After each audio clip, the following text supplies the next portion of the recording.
Bonjour à tous.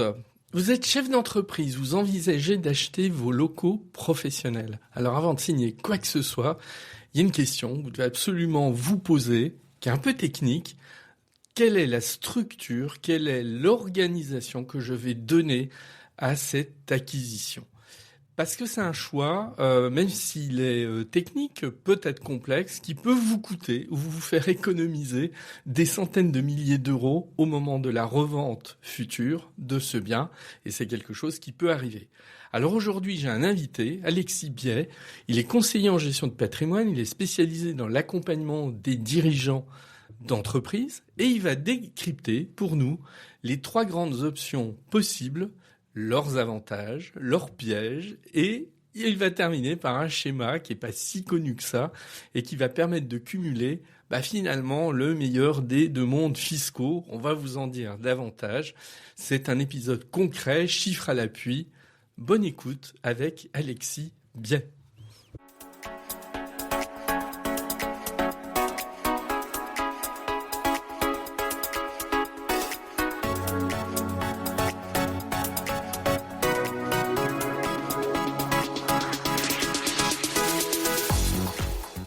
Alors, comme je l'ai dit en introduction, mon invité aujourd'hui, c'est Alexis Biet. Qui est Alexis ? Il a 28 ans, il est conseiller en gestion de patrimoine depuis 4 ans, à son compte. Il est fondateur de son propre cabinet dans le sud de la France et il a une spécialité, accompagner les dirigeants d'entreprise. Alors ça va du solopreneur jusqu'au patron de grands groupes.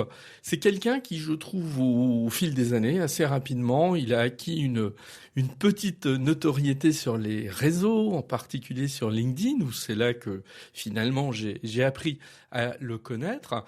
Moi, je suis en général assez séduit par son approche, qui est plutôt une approche sérieuse, rigoureuse, qui correspond complètement à l'esprit du podcast. Voilà, où je fuis en général les gens qui ont des solutions trop faciles, a priori. Lui, non, il n'est pas du tout dans cette poudre aux yeux qu'on entend parfois. Donc, Alexis m'a intéressé. Lui, il travaille sur l'ensemble des problématiques patrimoniales, alors la fiscalité, la rémunération du chef d'entreprise, les questions de transmission, les questions de trésorerie. Alors, il a vraiment une approche globale à 360 degrés, ce qu'on attend d'un gestionnaire de patrimoine. Voilà, et il essaie, je pense qu'il y parvient largement, que ses clients ne passent pas à côté des bonnes décisions. Et donc, cette question que je voulais traiter avec lui aujourd'hui, c'est une question, je reconnais, assez technique, que se pose une grande partie des chefs d'entreprise, à savoir, au moment éventuellement de faire l'acquisition d'un bien immobilier pour exercer mon activité professionnelle, comment je vais m'y prendre, comment je vais l'acheter, dans quel cadre je vais l'acheter, quelle est la fiscalité qui va s'appliquer. Et comme en plus on est sur quelque chose qu'on va pas acheter pour quelques années, mais parfois c'est pour 10 ans, 20 ans, 30 ans, en plus on a une projection sur qu'est-ce qui va advenir de ce bien au moment de la retraite, la question de sa revente, et comme on va le voir avec Alexis, il y a de nombreux pièges derrière cette question d'investissement immobilier. Et ces pièges, il y a tout intérêt à les débusquer au moment de l'acquisition et sûrement pas quelques décennies plus tard, si on est sur une période très très longue, donc sûrement pas au moment de la revente, parce que là, sans doute qu'il sera trop tard. Voilà, donc c'est tout ça qu'on va traiter avec Alexis dans cet épisode, je reconnais, qui par moment va être un petit peu technique, mais de temps en temps, ça fait du bien aussi d'approfondir un certain nombre de notions. On va tout de suite aller dans l'entretien où je vais poser directement cette première question à Alexis.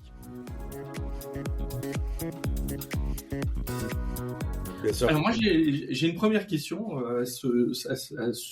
là-dessus. On voit quand on a... Je suis bien plus âgé que toi, très largement. Quand j'étais étudiant en fiscalité, etc., on nous montrait à quel point il était très dangereux pour un chef d'entreprise de rester en nom propre pour la sécurisation de son patrimoine personnel. Ça, c'est un premier aspect. Et par rapport à ça, est-ce que les moyens de protection qu'on a mis en œuvre au fil du temps, il y a eu différentes réformes, notamment l'insaisissabilité de l'habitation principale, la possibilité d'inscrire par voie notariale un certain nombre de biens immobiliers. On va rester évidemment focus sur l'aspect immobilier. Est-ce que ces moyens de protection qui ont été mis en place, selon toi, assurent une protection suffisante de ce chef d'entreprise qui exerce en nom propre, hein, on parlera éventuellement de ceux qui exercent en société après. Est-ce que ces moyens de protection sont suffisants ou est-ce qu'il faut imaginer autre chose? Alors c'est une excellente question et en effet il y a eu beaucoup de sujets depuis justement la réforme de ce statut de l'entrepreneur individuel. Ce qu'il faut bien avoir en tête aujourd'hui, c'est que l'entrepreneur individuel, il peut avoir ce principe d'incessabilité sur la résidence principale, mais également sur tout ce qui est attrait à son patrimoine privé. Cette incessabilité, elle est très intéressante puisque aujourd'hui, hors cas particulier qu'on va évoquer par la suite, on ne peut pas, si vous voulez, mélanger le patrimoine professionnel et le patrimoine privé. Donc, ce qui nous permet d'avoir une vraie frontière entre les deux. Et si je suis poursuivi au titre de mon patrimoine professionnel, on ne pourra pas venir chercher mon patrimoine privé. Donc ça, c'est quand même très intéressant. Et je vais même aller plus loin. Aujourd'hui, c'est ce principe qui a été mis en place en 2022 est le principe le plus fort en termes de protection de l'entrepreneur qu'il existe aujourd'hui sur la place. Par exemple, on parle souvent de la SARL ou de l'EURL justement pour distinguer les patrimoines en disant voilà, j'ai une responsabilité qui est limitée à mes apports, etc. Dans certains cas de procédure, on peut aller chercher justement le patrimoine privé alors que l'on est en EURL, en SARL du gérant. Ici, quand on est dans une situation d'entrepreneur individuel et qu'on a opté justement pour ce principe d'insaisissabilité sur certains biens privés, on ne pourra pas aller chercher ces biens. Donc ça, c'est vraiment aujourd'hui ce qu'il existe de plus fort sur la place. Et on a beaucoup d'avocats maintenant qui me disent c'est simple, si vous voulez être le mieux protégé, c'est paradoxal, mais il faut aller en EI et bien remplir ces déclarations. Ouais, ouais. Et là-dessus, effectivement, il y a vraiment un avant et un après 2022 sur cette question de la protection. Clairement. Sauf peut-être si ma banque, à un moment donné, si je veux obtenir un prêt, me demande une garantie sur mes biens personnels, et là, ça saute.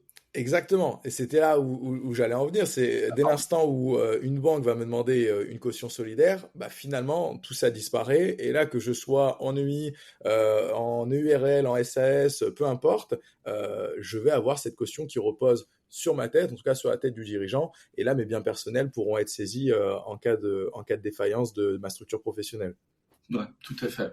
Mais disons que là-dessus, je pense, évidemment, sous tout contrôle, que très clairement aujourd'hui, il y a un dispositif réglementaire qui permet de protéger le patrimoine immobilier de son activité professionnelle, y compris en entreprise individuelle.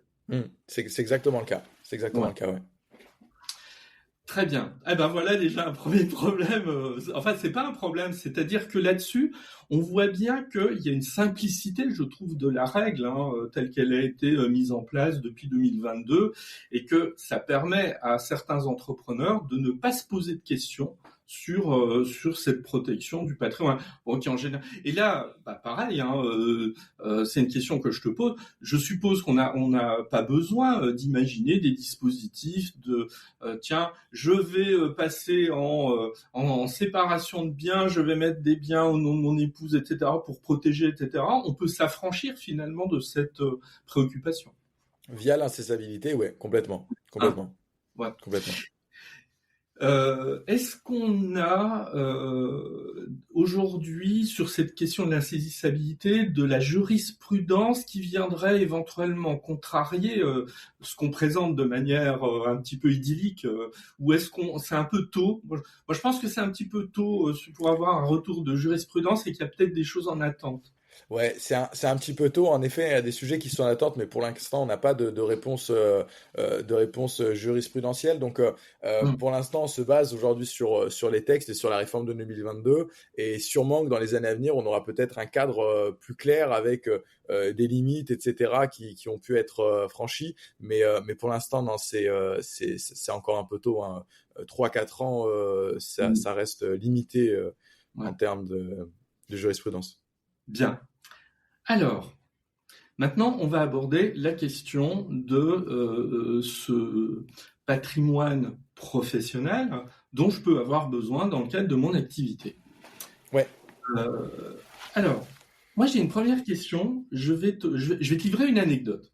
Oui. Ouais, et tu vas me dire ce que tu en penses et est-ce que il avait raison ou pas, cet avocat, un ami avocat, il y a quelques années. Il veut installer son cabinet.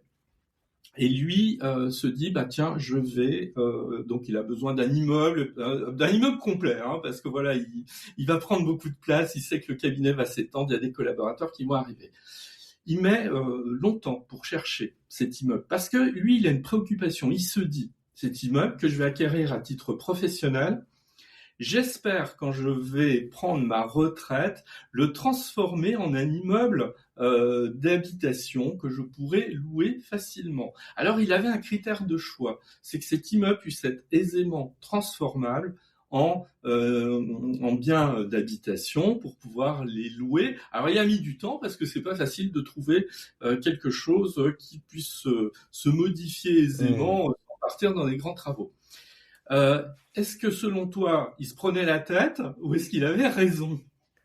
Alors, c'est peut-être c'est difficile de répondre comme ça, mais en tout cas, la stratégie d'acquérir son immobilier d'exploitation et ensuite d'en jouir à la retraite, c'est une très bonne stratégie. Après, le sujet de la transformation de l'immeuble de bureau vers de l'habitation, du résidentiel, c'est un autre débat, hein. Ça dépend de la zone géographique, du rendement qu'on peut en tirer, du type de locataire qu'on peut avoir. Mais en tout cas, il est certain, et ça, beaucoup de chefs d'entreprise se posent cette question, est-ce que j'achète l'immobilier d'exploitation et je loue à ma société, ou est-ce que je reste locataire et je reste ainsi jusqu'à ma retraite? Donc c'est tout l'enjeu un petit peu de notre échange aujourd'hui, et je pense que tu vas me poser des questions sur ces sujets, mais Ouais. je trouve que dans la réflexion, c'est déjà intéressant. Ouais. Oui. Alors, ce que je trouvais intéressant dans sa réflexion, c'est qu'en tout cas, il anticipait, c'est-à-dire 30 ans avant, il réfléchissait à qu'est-ce qui se passera à la retraite. Et là, j'ai une autre question avant qu'on aborde le cœur du sujet. Est-ce que tous les entrepreneurs que tu rencontres, voilà, ils ont 25, 30, 35 ans, est-ce qu'ils sont tous dans l'anticipation de se dire ce patrimoine immobilier professionnel que je constitue, il va falloir quand même que je réfléchisse à ce qui se passera au moment de ma retraite, ou est-ce que c'est un truc qui les préoccupe pas plus que ça? Quelle est la typologie de ces personnes que tu croises sur ces questions? C'est une très bonne question. La plupart, en tout cas, ce que je constate, la plupart ne se projettent pas sur la revente. C'est-à-dire qu'on va Ah, rarement avoir un chef d'entreprise qui me dit, bah tiens, moi je vais acheter, dans 30 ans je vais revendre pour ma retraite et ensuite jouir de ces liquidités. La plupart viennent nous voir au cabinet pour nous dire, voilà, on se projette d'acheter, déjà est-ce que c'est intéressant d'acheter ou non, et ensuite comment on structure, mais plus avec une vision assez court-termiste, en se disant bon bah voilà, en évitant de sortir le plus de liquidités possible, en évitant de payer le plus d'impôts possible, en ayant le moins de contraintes juridiques. Ça va souvent être ça les problématiques. Maintenant, il y a aussi des exceptions qui nous disent voilà, moi je sais très bien que à ma retraite, je ne veux pas le garder, je veux le revendre, je veux avoir une fiscalité la plus douce possible au moment de la revente. Et là, ça va nous aider en effet au moment de la structuration. Mais c'est vrai qu'en général, ça va plutôt des questions tout de suite. Voilà, est-ce que j'achète dans tel arrondissement ou tel arrondissement? Est-ce que j'achète dans une zone qui va être attractive ou non? Est-ce que la surface que j'achète, elle est non, suffisante si l'équipe se développe? On va plutôt être dans ces réflexions immédiates. court terme, comme tu dis. Exactement, à court terme. Ouais. Et tu trouves pas ça étonnant, quelque part? C'est étonnant et finalement ça va aussi avec le sens des besoins à court terme. Quand on achète, c'est vrai que bah on va se projeter immédiatement, mais on va moins par exemple prendre les problématiques et ça on peut l'aborder si on pense à l'acquisition au travers d'une structure à l'IS, on peut avoir une On fiscalité va en très parler après. intéressante à court terme. Par Mm. contre, à très long terme, ça va être très problématique.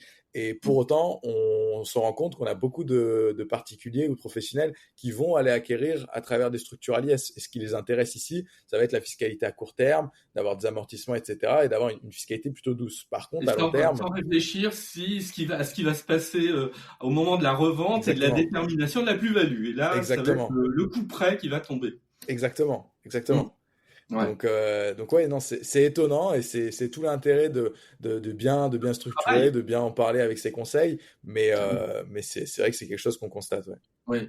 Est-ce que dans ces cas-là, toi, ton rôle justement, c'est de dire, bon bah, ok, j'écoute bien votre attente sur le court terme, mais on va peut-être aussi y inclure une anticipation, une stratégie de long terme qui est pas incompatible avec le court terme, mais est-ce que toi, tu essaies d'orienter les choses de cette manière? Évidemment, et c'est là tout notre rôle, toute notre valeur ajoutée, c'est de se dire, bah, finalement, regardons tous les prismes de l'acquisition. On peut avoir un super avantage sur un sujet, par contre, ça peut nous mettre une grosse épine dans le pied sur un autre sujet. Donc c'est pour ça que nous, notre rôle, quand on a un dirigeant qui vient nous voir et qui nous dit, voilà, moi j'ai un projet d'acquisition de l'immobilier de bureau à 1,5 million, à 2 millions, et je veux l'acquérir sous cette forme, et ben nous, on va justement lui faire toutes les simulations pour dire, voilà, quelles sont les conséquences ici sur la fiscalité d'exploitation, quelles sont les conséquences sur la fiscalité en cas de revente à 10, 20, 30 ans, quelles sont les conséquences en cas d'impôt sur la fortune immobilière également, suivant la structuration. Si c'est ma Complètement. sous-exploitation qui achète, est-ce que je suis exonéré, est-ce que je suis exclu, si c'est à travers d'une SCI, etc. Donc notre objectif, ça va vraiment être de regarder tous ces prismes-là et ensuite de prendre la décision, peut-être pas la moins coûteuse ou la plus optimisée fiscalement, mais celle qui colle le plus aux besoins du client. Ouais. Et vous abordez également à ce niveau-là des questions de future succession et de transmission aussi dans la réflexion. Bien Ouais. sûr, complètement, Mm. complètement, et ça va être même au cœur de notre sujet si on est face à quelqu'un qui est concerné par cette problématique, quelqu'un qui a 25 ans, qui a pas d'enfant, il va moins avoir ce regard justement tourné autour de la transmission du patrimoine, des droits de mutation. Au contraire, Mm. quelqu'un qui est un peu plus mature, qui a 45 ans, 50 ans, qui a déjà une famille, deux enfants, qui commence à être un petit peu grand. Là, tout de suite, ces questions se posent. Et on va évidemment inclure dans la structuration comment on peut d'ores et déjà inclure les enfants ou alors anticiper l'arrivée des enfants par la suite et comment le faire tout en évitant de soit trop se séparer du pouvoir ou trop se séparer de l'avoir. Enfin, on va vraiment essayer d'aller en profondeur sur ces sujets-là. Ouais.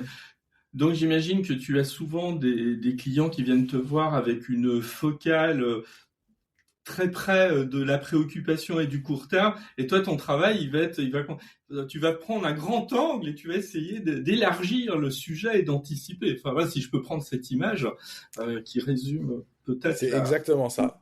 C'est Ouais. exactement ça. Et je dirais même, c'est un peu le boulot du CGP sur Mm. finalement la plupart des sujets sur lesquels on vient le voir. Quand on vient nous voir, on nous dit voilà, moi je viens d'hériter, j'ai 300 000 euros et puis j'ai jamais eu autant d'argent, je sais pas trop quoi en faire. Nous, notre rôle, ça va être évidemment de leur proposer des solutions d'investissement, mais de regarder ensuite toutes les conséquences qu'il va avoir autour. Les conséquences au niveau de la fiscalité, les conséquences au niveau de la succession, les conséquences juridiques également de cette somme. Donc le rôle du CGP, je dirais, c'est vraiment d'avoir une vue d'ensemble et ça se justifie également sur la partie immobilier d'exploitation. Mm. Bien. Alors, on a abordé des questions un petit peu générales, mais qui, je trouve, ont tout leur intérêt dans cette approche de cet immobilier d'entreprise. Moi, je viens de voir demain et voilà, pour mon activité, je souhaite acquérir un bien pour abriter cette activité. Est-ce que tu vas plutôt me diriger sur une détention directe de ce bien? Est-ce que tu vas plutôt m'orienter sur, ben non, on va plutôt créer une structure qui va abriter le bien? Quelle va être ta réflexion à ce niveau-là? Et est-ce que tu as des structures vers lesquelles tu vas aller plus naturellement en écartant d'autres? Voilà, une question un petit peu générale. Ouais, mais c'est une très bonne question parce que c'est par là où on commence justement. Souvent, nos clients viennent nous voir et ils ont déjà des idées un peu préconçues de ce qu'ils veulent faire parce que ils ont entendu un collègue chef d'entreprise faire le même schéma. Ils se sont renseignés un petit peu sur Internet et ils ont vu certains schémas se faire. Souvent, on va avoir déjà des idées. On va souvent entendre parler de SCI, translucide ou LIS. Enfin, on a déjà des idées. Nous, notre rôle, ça va être vraiment de faire un espèce de comparatif de toutes les solutions. En fait, nous, on ne vient pas en disant on a une solution universelle qui est la meilleure, il faut aller vers celle-ci et, euh, et tout est génial. On va faire un comparatif et en fonction des besoins du client et de ce vers quoi il va tendre, et ben, il va se diriger vers une des solutions qu'on peut lui amener. Grosso modo, pour faire très simple, aujourd'hui, on a deux grandes solutions qui s'offrent à nous quand on veut acheter de l'immobilier d'exploitation. Et après, on va avoir un mixte, une espèce de troisième option qui va se dégager, qui peut être un espèce de meilleur des deux mondes.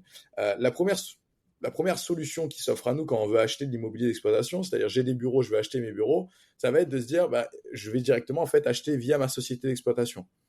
C'est simple, c'est rapide.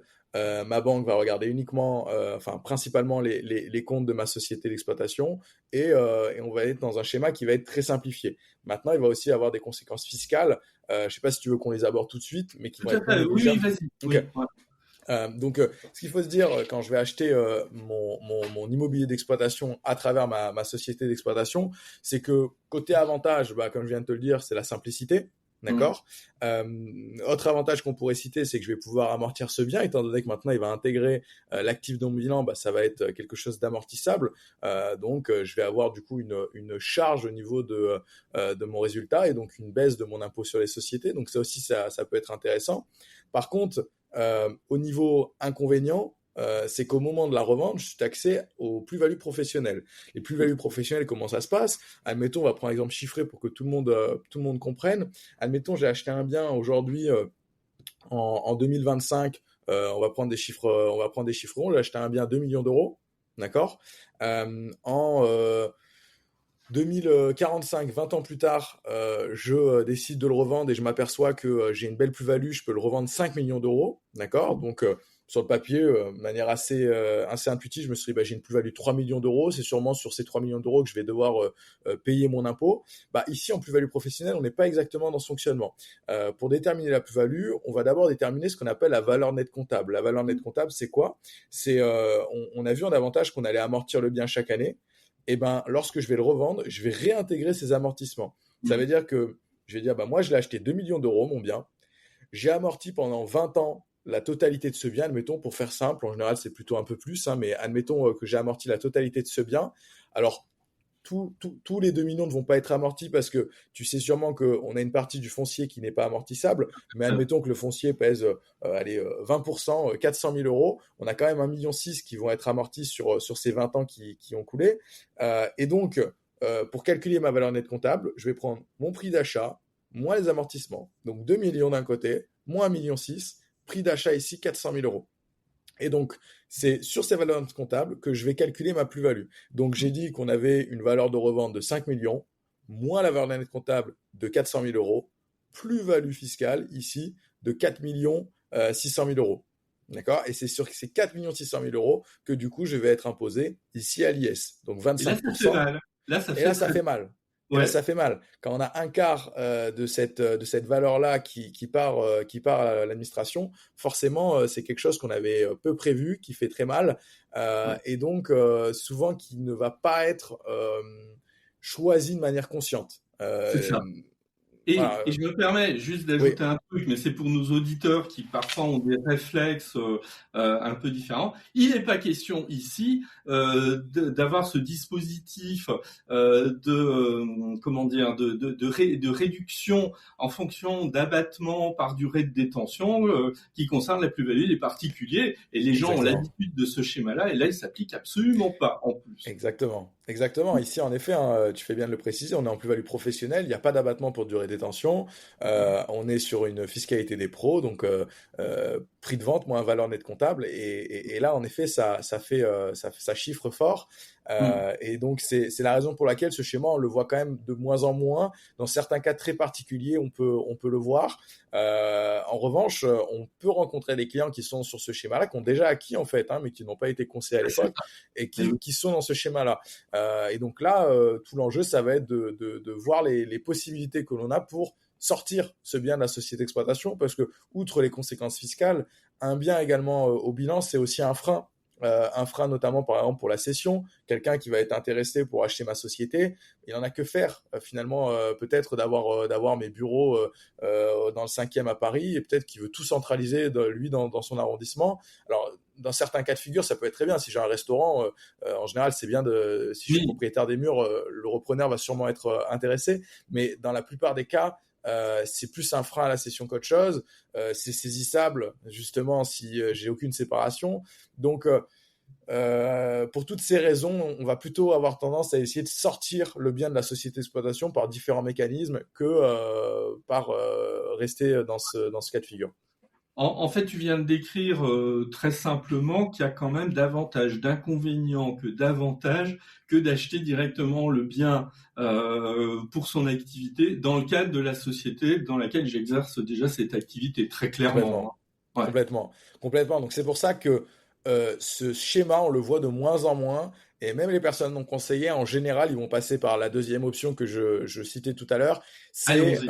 Exactement, c'est en direct. Alors quand je dis en direct, je vais également inclure la SCI. Quand je dis en direct, c'est en personnel, d'accord, au titre de mon patrimoine privé. Donc ça va être soit moi en direct, directement en nom propre, soit via une société civile, une SCI. Alors cette SCI, on va le voir, elle peut être soit à l'IS, à l'impôt sur les sociétés, où là on va retrouver un fonctionnement très similaire à ce qu'on vient de citer à la société d'exploitation, c'est-à-dire qu'on va retrouver un amortissement.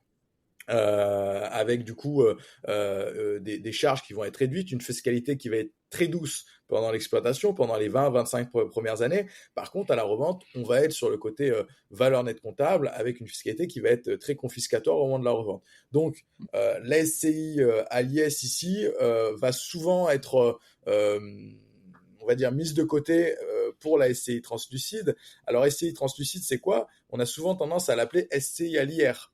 En réalité, une SCI n'est pas l'IR, c'est une SCI qui est translucide, ça veut dire qu'elle va subir la fiscalité de ses associés. Donc si dans une SCI translucide, j'ai un associé personne physique, donc qui va subir l'impôt sur le revenu, à hauteur de son actionnariat, il sera à l'impôt sur le revenu. En revanche, si 50% de ma SCI est constituée d'une personne morale à l'IS, ce qui va remonter au sein de la personne morale va bien subir l'IS. D'accord. Donc, c'est pour ça que on parle de SCI translucide. Donc, qu'on soit en direct ou via une SCI translucide, monsieur, madame constitue une SCI à l'impôt sur le revenu du coup, ça va être peu ou prou les mêmes fonctionnements. Alors, il y aura des coûts un petit peu supplémentaires en SCI, mais on va être sur des fonctionnements assez similaires.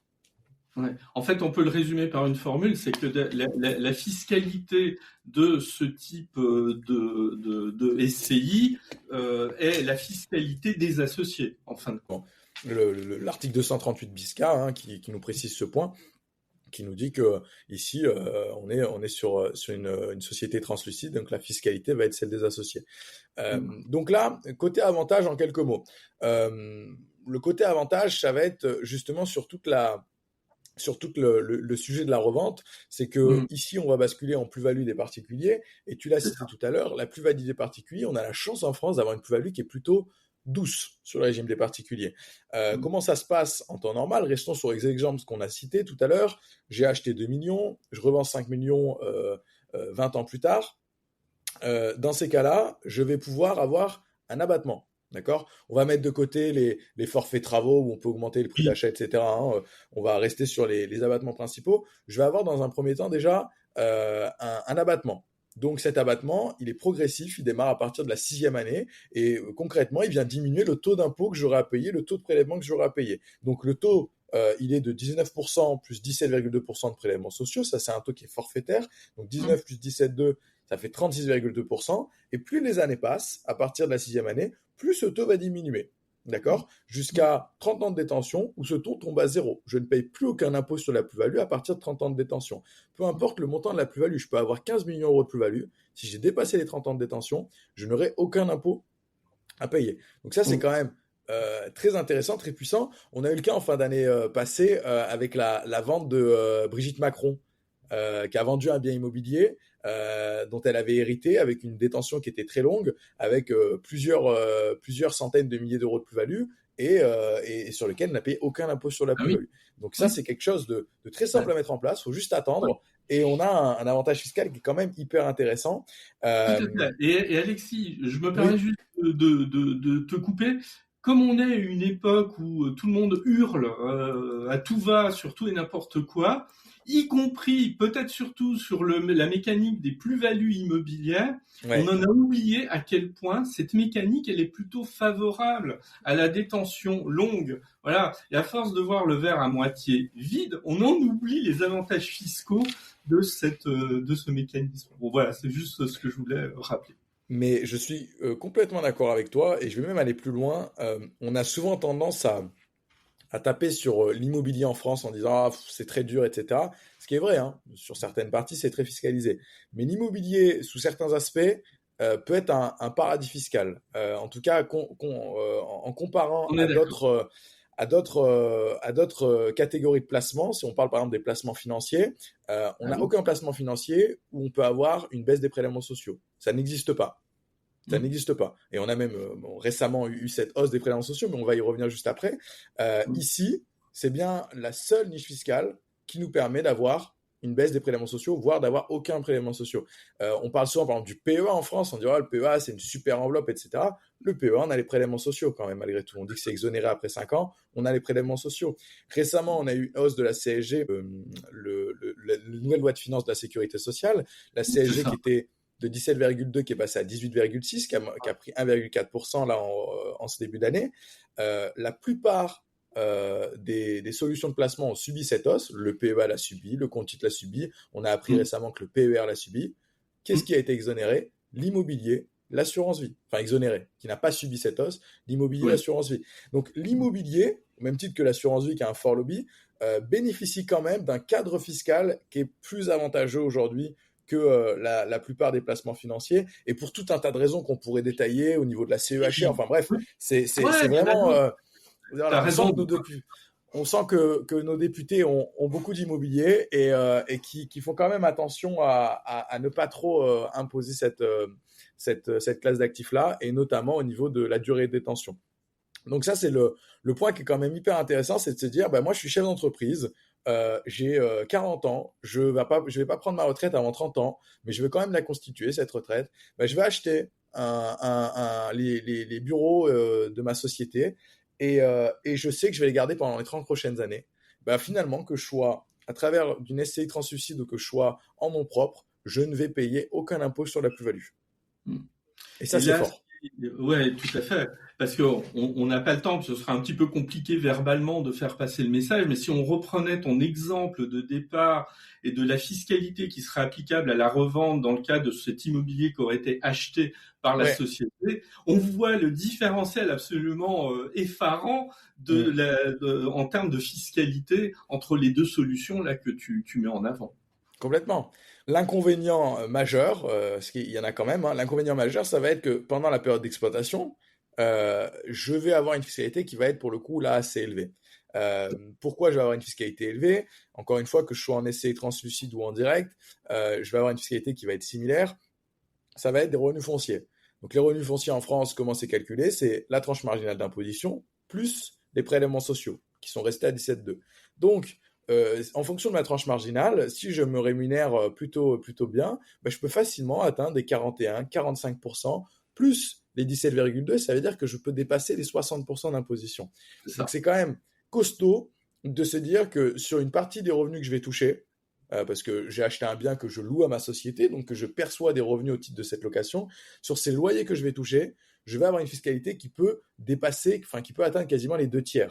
D'accord? Donc c'est quand même assez impactant, sachant que, ce qu'il faut bien prendre en compte, parce que la plupart des personnes pensent que Quand j'achète quelque chose, ça s'équilibre avec les loyers, sachant que la fiscalité vient en plus de tout ça. J'ai évidemment mes annuités à rembourser auprès de la banque, j'ai évidemment mes charges de copro, mes différentes taxes que je peux être amené à payer, ma taxe foncière notamment. Si je suis sur Paris, je vais avoir une taxe sur les bureaux parisiens. Enfin, j'ai plein de taxes qui vont s'additionner, de charges. Et en plus de ça, je vais quand même avoir de la fiscalité qui va venir impacter très lourdement. Donc, en période d'exploitation, quand je suis à l'impôt sur le revenu, donc en nom propre ou en SCI, ce qu'il faut quand même avoir en tête, c'est que généralement, je vais avoir un effort d'épargne assez important à fournir. Je vais nécessiter de la trésor. Ça va pas. Je vais rarement faire une opération qui est neutre. Ça me coûte 100 000 euros par an et j'encaisse 100 000 euros par an avec les impôts, etc. En général, j'ai souvent un petit peu d'effort d'épargne à rajouter. Donc, faut qu'on soit dans ce cas de figure et qu'on soit face à un chef d'entreprise qui ait de la liquidité, qui soit en mesure d'assumer cet effort d'épargne-là. Donc là, tu montres bien à quel point une solution, ta deuxième solution, en l'occurrence, c'est celle que tu viens de développer, elle va tenir quand même d'un contexte particulier et que dans ce contexte-là, tu vas plutôt aller vers cette deuxième solution ou peut-être pas, ou alors, tu parlais tout à l'heure d'une solution mixte. Alors, qu'est-ce que tu entendais par une solution mixte ? Exactement. Il y a des solutions. Alors, je vais mettre au pluriel. Aujourd'hui, on va en aborder une qui est connue sur la place, mais on a d'autres solutions aussi qui commencent à se voir et à être pratiquées par de nombreux conseils, mais on va se concentrer vraiment sur celle-ci. C'est la cession temporaire d'usufruit sur les parts de cette SCI. Donc, on va détailler un petit peu étape par étape. On a vu que quand j'acquéris via ma société d'exploitation, quand je suis via une structure à l'IS, mon gros avantage, c'est pendant l'exploitation, où j'ai une fiscalité qui est douce, puisque j'amortis le bien, d'accord ? Donc déjà, je vais diminuer potentiellement ce que j'ai encaissé grâce à cet amortissement. Et c'est un amortissement, pour rappel, c'est une charge virtuelle. En réalité, je n'ai pas perdu d'argent. Et je vais avoir un taux d'impôt qui est aussi plutôt neutre et plutôt lisible, qui est, on va oublier le 15%, qui est de 25%. D'accord, enfin 15 et puis 25 à partir d'un certain niveau, mais plaçons-nous directement à 25%. D'accord. L'inconvénient, il est par contre à la revente, où j'ai vu que je me faisais lourdement taxer à la revente. Mais pendant la période d'exploitation, j'ai un vrai avantage. Si je compare versus l'impôt sur le revenu en direct ou via une SCI translucide, j'ai vu que en période d'exploitation, je pouvais me faire lourdement taxer jusqu'à plus de 60%. Donc bon, là, je perds le match versus l'IS. Par contre, à la revente, j'avais un grand avantage, c'est que je ne pouvais quasiment payer aucun impôt grâce à ces abattements pour durée de détention. D'accord ? Donc en fait, j'ai l'IS qui est génial en période d'exploitation, j'ai l'IR qui est génial en période de cession. Et il y a un adage qui est connu dans le monde de la gestion de patrimoine, c'est vivre à l'IS, mourir à l'IR. Et c'est tout ce qu'on va aller essayer de faire à travers le schéma qu'on va voir, c'est de se dire finalement, est-ce qu'il n'y a pas une solution pour avoir ce meilleur des deux mondes ? Avoir de l'IS en période d'exploitation, avoir de l'IR en période de cession. Ok ? Donc, comment faire pour cela ? Il y a un schéma qui est assez simple et qui peut être mis en pratique. Ça se fait cette fois-ci via une société civile, une SCI. On ne peut plus le faire en nom propre. Cette SCI va s'endetter et va acheter un bien immobilier. D'accord ? Ce bien immobilier va être loué auprès de ma société d'exploitation. D'accord ? Donc, le schéma, il est assez simple. J'ai ma SARL, ma SAS d'un côté. Même pas forcément besoin de holding qui rattache le tout. Moi, à titre perso, j'ai ouvert une société civile avec, par exemple, mon époux, mon épouse, que sais-je, mes enfants, mon père, enfin, peu importe. On a une société civile translucide. Donc, cette société civile translucide, on va s'en servir pour aller acheter un bien immobilier. Ce bien immobilier, c'est ici dans lequel on va louer, on va loger nos bureaux. Donc, on va faire un bail entre ce bien immobilier et ma SARL, d'accord ? Jusqu'ici, j'ai un schéma qui est plutôt simple. C'est ma SCI qui a acquéri. Maintenant, on va essayer d'aller un peu plus loin, puisque ici, je suis dans un schéma du coup à l'IR, avec une exploitation qui est plutôt défavorable et une cession qui est plutôt favorable. Pour aller récupérer la période d'exploitation à l'IS, il y a quelque chose qu'on peut mettre en place, c'est de faire ce qu'on appelle une cession d'usufruit temporaire des parts de la SCI. Et attention, je précise bien aujourd'hui, on n'est pas sur une cession du bien immobilier. D'accord ? On va céder l'usufruit des parts et non pas du bien. D'accord ? Si on cède l'usufruit du bien immobilier, on va entrer dans ce qu'on appelle l'article 13.5 du CGI. Et là, ça va être une fiscalité qui va être catastrophique parce qu'il y a eu beaucoup d'abus justement sur ce montage, sur ce schéma-là. Donc, il faut bien céder les parts de la SCI, d'accord? Donc, très simplement, je vais dire, moi, je vais valoriser selon ce qu'on appelle la valeur économique, l'usufruit. Combien vaut mon usufruit, par exemple, pour une période? Donc, ce qu'on essaye de faire, c'est que cet usufruit que l'on va céder temporairement, on va essayer de l'accorder plus ou moins avec la période du prêt. Donc, si j'ai un prêt qui est sur 15 ans, c'est bien de faire un usufruit qui est sur un peu plus que la durée du prêt, sur 16 ans, 17 ans ou à minima 15 ans. D'accord? Donc, je vais valoriser cet usufruit. Ça, il ne faut pas s'amuser à le faire tout seul. Il faut aller voir un expert comptable, un notaire, un avocat. Oui. Mais on va valoriser cet usufruit. Ce qui est plutôt intéressant, c'est qu'étant donné que ma société, elle est endettée, elle a un passif, finalement, l'usufruit, il ne pèse pas grand-chose parce qu'on va regarder évidemment l'actif et le passif. Donc, cet usufruit, ma société d'exploitation, ma SARL ou ma SAS, elle va l'acquérir pour finalement un prix qui est relativement modéré. D'accord? Et cet usufruit va lui permettre ici de percevoir les revenus issus de la SCI pendant la durée du démembrement. Donc, est-ce que tu veux que je reprécise le fonctionnement du démembrement ou tu penses que c'est clair pour les auditeurs? Non, je pense non, parce que ça nous ferait ouvrir trop de parenthèses dans le schéma. Donc, on va rester nos auditeurs qui ne sauraient pas ce qu'est le démembrement. Je les invite à aller se renseigner un petit peu. Là, je suis désolé, mais non, continue ton explication. Okay. Et donc, ce schéma va me permettre du coup pendant la durée déterminée d'avoir donc ma société d'exploitation qui détient l'usufruit. Donc très concrètement, comptablement, elle va inscrire la valeur de cet usufruit au sein de son bilan. D'accord? Elle va aussi pouvoir l'amortir à ce moment-là, donc elle va récupérer l'amortissement. Et ensuite, étant donné que c'est l'usufruitier qui va récupérer les résultats courants. Donc les résultats courants, c'est tout ce qui est issu par exemple des loyers. Alors il faut mettre des règles précises et on va voir les pièges à éviter, je pense, par la suite. Mais c'est elle qui va récupérer les résultats courants. Ces résultats courants vont du coup être fiscalisés à l'IS. Et donc on était dans une structure qui à la base SCI translucide, les associés étaient des personnes physiques, donc fiscalité, impôt sur le revenu assez élevé pendant la période d'exploitation, où finalement, ici on vient éluder grâce à cet usufruit temporaire, les associés personnes physiques, on ne retrouve que la société d'exploitation, ici à l'IS dans notre exemple, qui va du coup récupérer le résultat courant, qui va donc être imposé à l'IS. Et donc on a vu que l'IS, c'était plus intéressant puisqu'on avait un taux qui était quand même moins élevé, 25%, et sur lequel en plus on pouvait appliquer l'abattement sur la valeur de l'usufruit.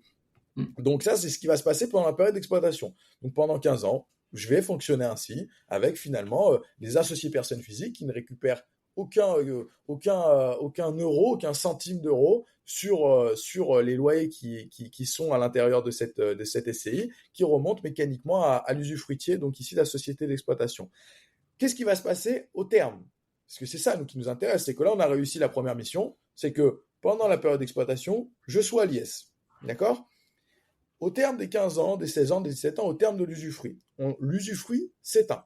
Ça veut dire que la société d'exploitation, dans mon exemple, perd l'usufruit. D'accord? Elle a acheté un droit d'usufruit pendant 15 ans pour une certaine valeur. Elle a pu en jouir pendant 15 ans et donc percevoir les résultats de la SCI. Maintenant, les 15 ans sont passés. Ça y est, elle n'est plus usufruitière. Les associés personnes physiques qui étaient devenus du coup nus propriétaires pendant les 15 années de démembrement redeviennent plein propriétaires, donc propriétaires de plein droit avec tous les droits qui sont attachés. Et à ce moment-là, s'ils décident par exemple de revendre le bien immédiatement, d'accord, on va considérer qu'ils sont plein propriétaires, on va considérer que l'abattement pour durée de détention, d'accord, va être calculé depuis le début de l'acquisition du bien immobilier, d'accord, si on vend le bien immobilier. Et donc, on ne va pas calculer finalement la partie de démembrement temporaire où on va dire finalement vous avez acheté cette SCI, tout de suite vous avez démembré pendant 15 ans, puis là vous redevenez un propriétaire et vous revendez 2 ans après. Donc ça fait que 2 ans que vous détenez le bien. Non, on va considérer que ça fait ici 17 ans qu'ils détiennent le bien. Non. En fait, le démembrement ne va pas être un handicap au moment de la revente. Exactement. Le démembrement ne va pas être un handicap, et même au contraire, va être un avantage. Et donc, on va pouvoir avoir cet abattement pour durée de détention qui va s'appliquer depuis l'acquisition du bien immobilier. Donc, avoir une fiscalité qui va être diminuer et un taux qui va être aussi plus accessible, puisqu'ici, on est encore une fois en plus-value des particuliers, donc on n'a pas cette histoire de réintégration d'amortissement de valeur nette comptable. On va revendre, plus-value des particuliers, 36,2% avec les abattements à partir de la 6e année. D'accord ? Et donc, ce schéma va nous permettre d'avoir ce meilleur des deux mondes-là, où pendant la période d'exploitation, j'aurais été à l'IS, pendant la période de cession, j'arrive à retrouver mon impôt sur le revenu. Et donc, c'est un schéma qu'on voit beaucoup, sur lequel il y a eu beaucoup d'abus, qui n'étaient pas toujours justifiés économiquement, sur lequel il faut faire très attention et être accompagné, puisque l'administration fiscale veille au grain sur ce type de schéma. Mais quand on va dire que tous les feux sont au vert, ça peut être quelque chose qui est très intéressant d'un point de vue fiscal, mais également d'un point de vue économique et civil sur la gestion de ce bien. Oui, tout à fait. Je pense que l'explication est très claire sur cette réunion du meilleur des deux mondes. Et j'ai l'impression qu'il faut en revanche être très attentif, et là c'est ton expertise qui va sans doute parler, c'est que parfois quand on fait ce type de schéma, on le fait dans un cadre familial, parce que voilà, on a mis ses enfants dans la SCI, etc. Enfin, on reste un peu entre soi. Et j'ai le sentiment que malheureusement, quand on est dans l'entre-soi, on est moins attentif à bétonner sur le plan juridique les flux, par exemple, entre les deux structures, etc. Parce qu'on se dit en gros, ouais, l'AG qu'on fait entre soi, on va la faire ou on la fait pas, au pire, etc. Voilà. Et donc, est-ce qu'il faut pas être encore plus vigilant quand on est dans des structures intrafamiliales que quand on a des associés qui viennent un peu de droite et de gauche? Qu'est-ce que tu en penses justement de cet aspect? C'est une excellente question et je vais même aller encore plus loin. C'est non seulement il faut faire attention à cet actionnariat et il faut même que ce soit un des critères numéro un du choix de ce schéma-là. Ce schéma-là, il a des règles très précises si on veut éviter à tout prix de se faire retoquer, parce que tu l'auras bien compris, ça permet quand même d'avoir un impact fiscal qui est moindre. Et donc l'administration fiscale, dès qu'elle repère un schéma sur lequel il peut avoir des grosses économies, évidemment, elle va s'y pencher. C'est le cas sur le Dutreil, c'est le cas sur toutes les opérations finalement où on peut avoir des fortes économies d'impôts. D'accord ? Donc, il faut faire attention, il faut être en mesure de se dire, OK, si je mets en place ce schéma-là, j'active des warnings au sein de l'administration fiscale et j'ai intérêt à avoir très bien ficelé et lorsqu'elle va venir me poser des questions, être capable de lui apporter des réponses qui ne sont pas uniquement des réponses fiscales. C'est ça. D'accord, parce que sinon, je peux vite rentrer dans l'abus de droit et dans le mini-abus de droit. Donc, il y a quelques grands principes à respecter, et tu viens de le citer, c'est l'actionnariat.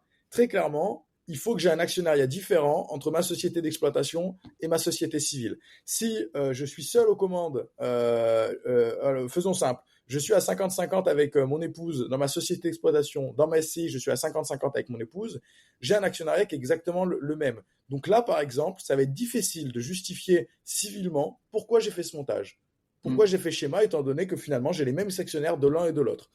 Alors que si j'ai une structure où j'ai que monsieur ou que madame, de l'autre côté dans la SCI, j'ai monsieur, madame et les enfants, là j'ai un actionnariat différent. Et là j'ai une justification civile à apporter. Oui, je voulais commencer la transmission à mes enfants. Oui, je voulais protéger ma conjointe, je voulais protéger mon conjoint. Donc là j'ai un élément de réponse. Et en fait, c'est vraiment ça qu'il faut essayer de construire. Hein. C'est un récit, alors qui ne doit pas être faux, hein, mais un récit qui explique, non, regardez, en dehors des éléments fiscaux qui sont certes intéressants, j'ai tout intérêt à passer par ce schéma-là. J'ai tout intérêt à le faire. D'accord ? Donc, évidemment, actionnariat différent. Deuxième point aussi que je pourrais citer, tu l'as évoqué avec les flux, il faut remonter les flux. D'accord ? Là, pour le coup, on a eu de la jurisprudence, il faut remonter les flux. Ça veut dire que la SCI, quand elle va percevoir les loyers, elle n'est pas obligée, si on ne vote pas en AG, que l'usufruitier perçoivent les fruits. Enfin, c'est-à-dire qu'elle distribue les fruits. Pardon, je me suis mal exprimé. Qu'elle distribue les fruits. Ça veut dire que l'usufruitier va être imposé, mais on n'est pas obligé de distribuer ces fruits-là. D'accord ? On peut les laisser à l'intérieur des comptes de la SCI. Ici, si on réalise ça, finalement, pourquoi la société d'exploitation mettrait en place cette opération ? Elle a payé un usufruit. Chaque année, elle va payer de l'impôt sur les revenus qu'elle en tire. Par contre, elle ne va percevoir aucune distribution. Donc ici, il faut bien faire attention chaque année à distribuer le maximum que l'on peut distribuer à l'usufruitier. Il a payé pour ça, c'est normal que ça lui revienne. D'accord ? Donc déjà, ces 2 premiers principes, accompagnés de d'autres, mais j'en parle parce que tu les as évoqués, c'est vraiment des choses à respecter et à graver dans le marbre. Ouais, tout à fait. C'est en fait cette dimension du conseiller en gestion de patrimoine qui est à la fois là pour proposer des solutions, mais en même temps prévenir ce que l'administration fiscale pourrait réclamer en justification de ce montage. Et là, je vais enfoncer une porte ouverte. Ça s'improvise pas. C'est pas mon beau-frère au cours d'un repas de famille qui a balancé une solution a priori géniale, ou c'est pas une solution toute faite que j'ai lue sur Internet un soir en regardant une série. Voilà. Bon, là, l'improvisation, elle doit pas être de mise. Il y a des choses absolument géniales à faire, mais attention là, très clairement, à l'accompagnement qui est derrière. Clairement, clairement, je suis complètement d'accord avec toi. C'est quelque chose qui doit vraiment être verrouillé. Par exemple, moi, j'ai souvent la question de me dire, est-ce que je peux pas, ou j'ai lu que ma société d'exploitation, via un schéma avec une holding, par exemple, où on ferait remonter des dividendes, régime Murphy, faiblement imposé, et est-ce qu'on pourrait pas rendre la holding actionnaire de la SCI et faire redescendre à ce titre-là soit du capital, soit du CCA, du compte courant d'associé, donc un espèce de prêt finalement la SCI. Et on en a beaucoup qui nous disent moi je vais faire ainsi, comme ça j'utilise un peu de la trésorerie de la boîte, c'est génial. Là aussi, warning, la société d'exploitation ne doit pas investir dans la SCI. D'accord ? Peu importe comment c'est fait, en direct via une holding, est-ce que c'est un apport, est-ce que c'est du compte courant d'associé, peu importe comment c'est fait, elle ne doit pas investir. Parce qu'encore une fois, l'administration fiscale, elle pose des questions qui sont assez simplistes, hein, mais finalement, si votre société avait vocation à investir dans la SCI, pourquoi ne l'a-t-elle pas fait en direct ? Pourquoi cette société apparaît ici ? Donc ici, on doit vraiment avoir un actionnariat différent et également une provenance des fonds qui doit être différente. D'accord ? Donc ça, c'est très important à mettre en œuvre. Tout à fait. Alexis, je pense, parce qu'évidemment, on pourrait parler des heures. On pourrait parler des heures. Donc voilà, et je trouvais intéressant que tu te concentres sur ces 2 schémas et cette solution mixte, qui je pense que si on suit le déroulé de notre échange est clair dans les gains, les inconvénients aussi que ça présente, et l'affirmation très claire, je ne vais pas me répéter, de l'encadrement de tout ceci qui doit être justifiable plutôt à tout moment pour éviter effectivement de la part de l'administration fiscale qu'elle se dise attention, tout ce montage n'a aucune justification si ce n'est celle d'éviter l'impôt. Voilà, et là à ce moment-là ça posera problème. Alexis, exactement. Ouais. Sauf si tu veux ajouter un point. Non, mais juste le disclaimer doit être quand même très, très important ici. C'est un schéma à prendre avec des pincettes. C'est un schéma aujourd'hui que beaucoup de conseils arrêtent de faire parce que justement, ils estiment que le risque est trop important. Donc, si demain, vous vous dites, moi, ça m'intéresse, je veux creuser, se faire énormément accompagner. D'accord ? Et un CGP ne suffira pas parce que nous, notre rôle, par exemple, ça va être de conseiller. On va toujours faire valider, par exemple, par un avocat. C'est ça. D'accord ? Donc, se faire énormément accompagner. Et voilà, et il y a des bornages comme ça à respecter, des statuts en béton au niveau de la SCI, des conventions de démembrement, et économiquement à travers un rapport, soit du conseil, de l'avocat, du notaire expert comptable, mais un rapport qui chiffre exactement les intérêts économiques, ne pas mentionner les gains fiscaux. D'accord ? Ça doit être quelque chose qui doit être complètement mis de côté, entre guillemets, la cerise sur le gâteau.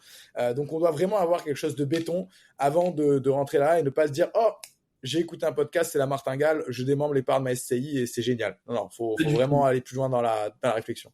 Tout à fait. Et de toute manière, ceux qui nous écoutent ou nous regardent habituellement, ils savent qu'on n'est absolument pas dans ce registre des solutions magiques, pas du tout. Et tout notre échange, le montre. Le pragmatisme, le sérieux et l'éthique derrière qui doit présider à tout ça. Eh bien, Alexis, je te remercie infiniment pour cet échange, la clarté de tes explications et le sérieux qui les a accompagnés. Merci beaucoup et à très bientôt. Merci à toi pour ton invitation et merci pour ce moment, c'était top.